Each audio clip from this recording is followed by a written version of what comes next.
Hey, it's Mitch Stein here. I'm the co-founder, CEO, and Chief Impact Officer at Pond. Pond is a platform that's revolutionizing how nonprofits find, buy, and maximize technology. And so I'm here today to talk to you about why you can't take things personally when you are selling, fundraising, common things that tech startups like myself and nonprofit leaders are doing every day. And I like to use an expression I learned from a nonprofit that we work closely with, which is just that you're always someone else's extracurricular.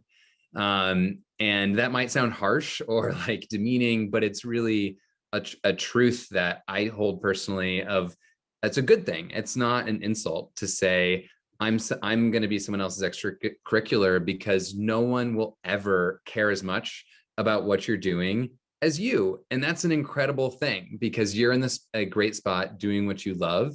And so you shouldn't get discouraged about someone else not seeing or believing or having the same enthusiasm level that you do. That actually means you're in the right spot and you're doing the right thing. So turning that narrative on its head that can typically be discouraging is actually a really great thing and can help not take it personally. I know a lot of people just say, don't take it personally. That's just how you feel. You can't change that. So instead, I think reframing what that experience is like and using it as a way to really lift up what that's pointing out, that you are having an impact and able to feel good about that, even in the face of rejection.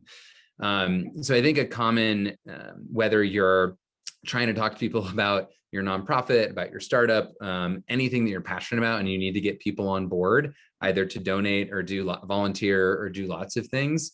There's a temptation to want everyone to respond positively, right? You want everyone should be responding. This is so obvious. Of course they should be giving. It's so easy. Of course they could volunteer. Of course they could come to our event. It's actually a really great sign if you can find 10 people that are just obsessed with what you're doing and you get rejected by 90, because you're learning over time how to hone in on the right audience and where to spend time. And I also think that there's a middle ground of having a low lift way for you to keep those folks engaged. That may not be the 10 people obsessed, but finding the way that they're still going to be able to plug into your organization and be helpful and maybe connect you with someone else who is going to be one of those fanatics. I also think with this approach, even though you're going to be everyone's extracurricular, like your organization, they could care so much about it. Finding the fanatic will be the closest thing to it not being an extracurricular, meaning that there's less of that emotional effort that you have to put forward. So I think this as a concept, like I said, it's a reframing, but there's also really practical ways to break that down and how to implement it for yourself or for a team or an organization. And the 5 steps that I really take to bring this to bear in our work and fundraising that I do in my own free time outside of work is number 1, I always approach a conversation with someone to learn, not to sell. So I think it's really tempting in fundraising to be like, let me tell you about this amazing cause I work for and why you should care.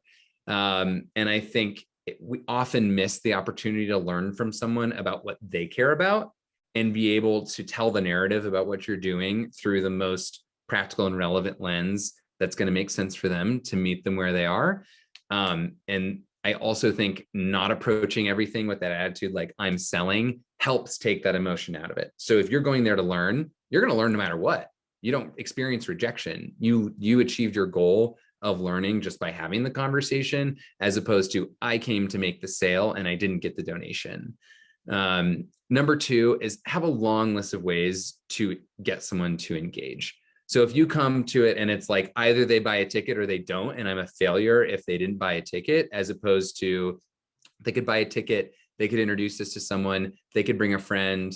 And so that's in both directions. Like, don't set your sights too low to say it's just about buying a ticket. Make sure if you're getting the vibe that they're a fan, make sure they know they could sell other tickets, right? Or they could fundraise for you, or they could help bring you a sponsor. So in both directions, like, oh, well, maybe you can just like us on Instagram, or maybe you can help share our event on Facebook, lower lift things where that person can still find a point of engagement that's right for them. And again, then you're getting away from the win-lose binary. It's like you have an entire spectrum for someone to land on and be a success. I'd say number 3 is appreciate that there are many fish in the sea or pond, depending on where you are. And for me, that really, it takes value in the impetus to just keep sowing seeds. Like if you spend too much time staring at a place where you planted a seed and just like stomping on it or pouring water on it and like waiting for it to grow, you're wasting your own emotional energy and you're missing the opportunity to keep moving forward. So I think when that comes to fundraising or any type of engagement push you're making, it's just, keep asking, just keep going to more people. And yes, that take care of yourself, that takes an emotional toll to be doing that. But I find I'm able to stay more balanced by looking ahead to the next opportunity and not getting too attached to anyone. Really close to that, my number 4 is to have a system. So have a tool, have a pipeline. Making things kind of systematized takes that emotion out of it too. So I've just got a list of 10 people. I'm going down and I've got my next one, and it just makes it more programmatic. It's, your job, you're kind of working through it. It just helps take some of that emotional investment out of it, and also just some of the decision out of it, which takes energy, right? To have to decide the next thing to do, or the next person to call. If you just got a list of those things, you're making it easier for yourself to be able to keep sowing seeds without the like emotional investment and hurdle to get over of like, well, now I got to go figure out what to do next. Line yourself up with that long pipeline of things to do that you can easily manage. And also tied to the pipeline is figuring out low energy ways to follow up with people. So along with taking it personally, always just assume someone forgot. You don't assume that they're mad at you or they hate you or like it's never going to work out. If you didn't get a definitive answer, definitely always follow up. And the more that you're able to leverage technology to do so, is going to be to your benefit to make that a low energy way to follow up. So, if they were in a maybe column within your pipeline, make sure they're getting your email the next week as a reminder, but that's something you don't have to expend your own energy on. Or maybe you have a primary list of like, they said they were going to do it, so I'm going to make sure I follow up personally, but figure out the ways to bucket people into like the appropriate amount of energy and time for you to expend to engage with them again. And so I would say of those 5 things, like setting up those rules, expectations, goals, systems, all help take the emotional burden out of the job day to day. And it's also, this stuff is hard because you care. Like it's a good sign that it's hard. That means that you really care about what you're doing. And that's an amazing luxury and a privilege to get to do something you really care about. I would just say that sticking to these steps, like I said, I use the word emotion and energy a lot. I think it has helped me stay very emotionally balanced, while still being super excited and passionate about everything I'm doing.